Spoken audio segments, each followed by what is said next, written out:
Bakit saan ako pupunta? Sa pagabi. Hindi ako umuuwi. Dito ako, ilang araw na, mula kahapon pa hindi na ako umuuwi.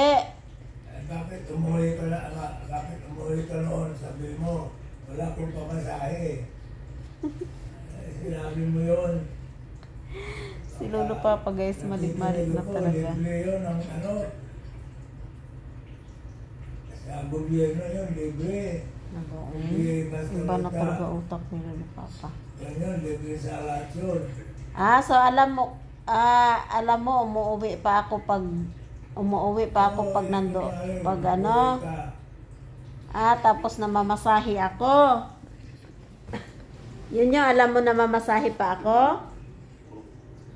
Simple, pumunta ka lang doon. Ang bihirap na siya. Ako sanay ako dyan. Huwag kayong magluko, isusumbong ko kayo. Isusumbong, okay. Lulukuin kayo ko. Guys, iba na talaga yung ano ni Lolo Papa.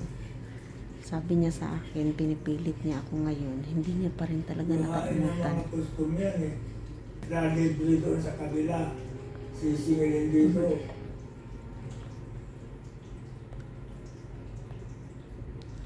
Kasi akala niya, kahapon kasi nagtanong siya sa akin na sabi niya, magkano daw ang binigay sa akin yung nakakulay asul. Sabi ko, walang nagbigay sa akin. Tapos sabi niya, hindi, may nagbigay sa iyo. Wag mo akong lukuhin, nakikita akong binigyan ka. Tapos akala ko nakalimutan niya na yung mga ganun guys, yung mga tanong niya sa akin kahapon. Ngayon na naman, nagtanong na naman siya, magkano daw yung binigay sa akin. So sabi ko sa kanya, wala kang nagbigay sa akin. Sabi niya, wag mo na akong lukuhin, magkano. So ang sabi ko na lang guys, siya, sige, may nagbigay sa akin. Kasi ilang paulit-ulit talaga yung sabi niya sa akin, magkano daw. Sabi ko na lang, sige na, para maano ka na. So binigyan ako ng 20,000. Tapos alam mo guys, ang sabi niya sa akin, ang sabi niya sa akin, ang laki na binigay sa iyo. Tapos yun nga daw, umuwi daw ako tuwing araw-araw, ganun ba. So tulog na naman siya.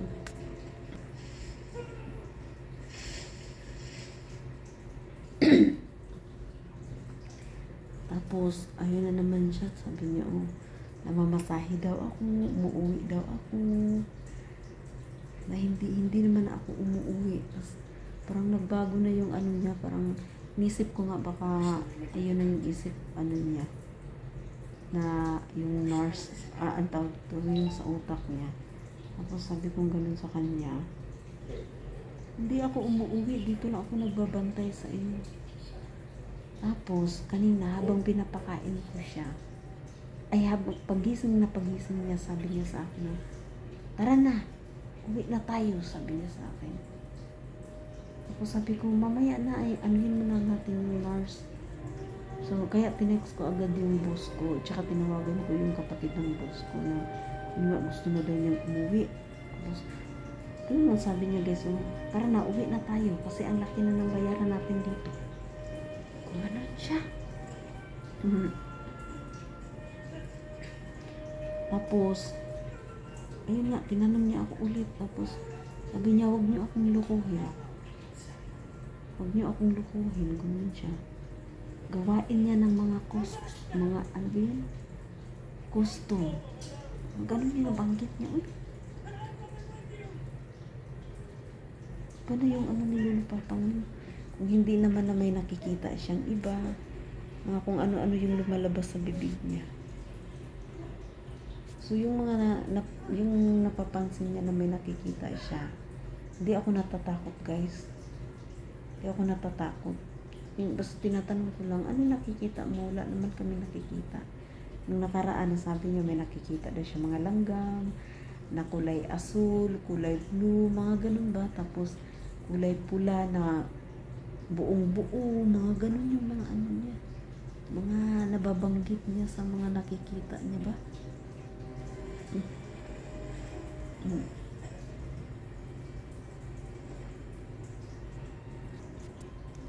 Tapos ayun nga, ano na siya yung parang mainitin na yung ulo niya. Pero inintindi ko na si Lolo Papa guys kasi lalo na ngayon yung memory niya nag-iba na. Nag-iba na yung memory niya. Tapos na iba na eh. Siguro dahil sa mga gamot ba? Sa mga gamot na inaano sa kanya. Sumuko din siya. Siya din ang nag-ano na nagyayang uuwi na. Sabi ko, akala ko gusto mo dito. Sabi niya sa akin, oh. Akala mo, ang mura-mura dito. Tapos sabi niya pa, oh, kung COVID patient, walang bayad yun, libre yun. Yun yung ano ng gobyerno. Maano siya guys, maano pa talaga yung ano niya pagdating sa ganun ba. Sabi ko, sige, sabihin mo maya sa ano sa nurse na ganun libre yung sa COVID patient. Sabi niya, oo, sabihin ko mamaya. Tapos kanina may pumasok dito na nurse. Sabi ba naman niya, Miss, sabi ba naman niya. Biglang lumingon yung nurse, sabi niya, alis na ako. Ganun talaga yung sabi niya, alis na ako. Tawa yung nurse, sabi ng nurse, oh, ay siya, sige, daddy, gusto mo nang umuwi. Sige, saglit lang ha. Sabi niya, oh sige. Ganun yung ano niya.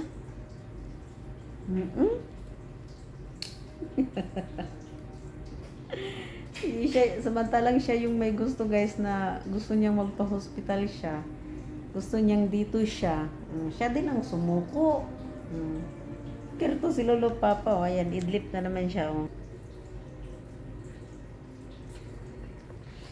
Tapos kagabi pala, yung mga alas 3 nga, ay yung ginising ako nung ano, mga alas 2, mga alas 3 nga yata yun. Kasi tinawag siya ng tinawag, daddy, hindi talaga siya sumasagot. Tapos yung mata niya, hindi nakabuka ba. Tapos yung sagot niya, umuungo lang. Tapos pinictura nung nurse yung mata niya. Sabi ko, bakit po? Sabi ko ganun. Sabi niya, naku, iba ang mata ni daddy. Ganun. So kinabahan ako guys. Tapos yung isa namang nurse, sabi ng nurse, daddy, sumagot ka para hindi ka ma-ICU. Sabi ganun. Lalo akong na-nervous guys. Uy. So tinawagan ko ng madaling araw yung boss ko. Nini, isa walang sumagot. Ang sumagot lang yung anak ng anak ni Lolo Papa na lalaki. Tinawagan ko sa messenger, yun lang yung sumagot. Pero yung mga boss ko, wala talagang sumagot. 4 yung tinawagan ko lang sumagot. Sarap-sarap ng tulog. Punta, di ba nagpaalam ako sa iyo? Sabi ko, punta ako sa nurse station kasi gusto mo nang lumabas, umuwi. Sabi sa akin ng nurse, inform mo na nila sa doktor kung payagan ka na nilang lumabas ngayon. Nakalimutan mo na lumabas ako kasi pumunta ako sa nurse station. Nakalimutan mo? Nurse station, din naman ko sa labas. So sabi sa akin, saglit lang, i-inform daw nila muna sa doktor kung payagan ka na nila ngayon na lumabas. O okay na sa iyo yun. Nakalimutan mo na?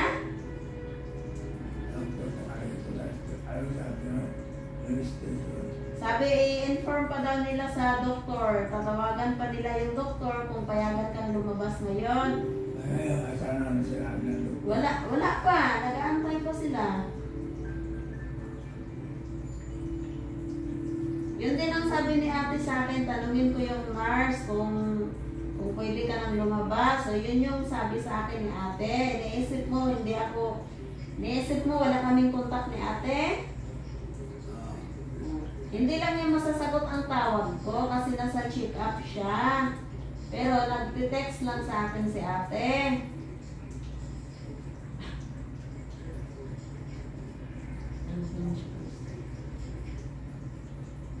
Nanto ka? Gusto mo matulog?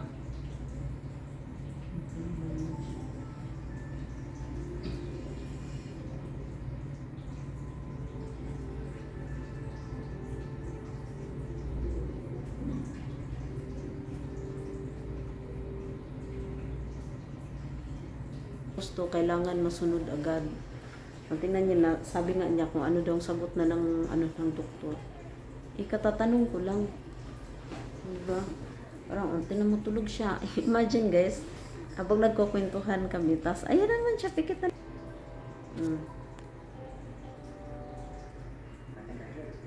Biglang tataas yung boses niya.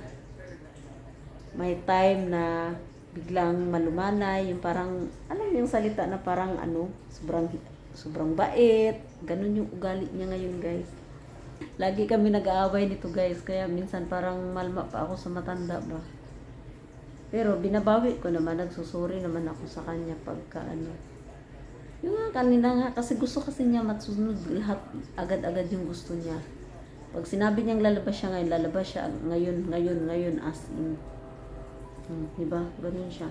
So guys, hanggang ano na lang, malalaman mamaya kung makakalabas kami mamaya. Tapos sabi pa pala niya, asikasuhin na ngayon yung bayaran. Kasi kung mamayang hapon pa yung bayad, asikasuhin, bukas pa ako makakalabas niyan. So another bayad na naman yun. Yun yung lagi niyong nagbabanggit. Sabi ko, antay natin yung doktor na mag-decide kung pwede ka nang makalabas. Sabi ko, ayan, tulog siya. Nakakatuwa nga to si Lolo Papa kasi bigla na lang sisigaw, babait, mga ganun ba. So hanggang dito na lang yung aking video guys. Yun nga, tulad ng sinabi ko, so malaman pa namin mamaya kung makakalabas kami. Bye guys, God bless and have a good day.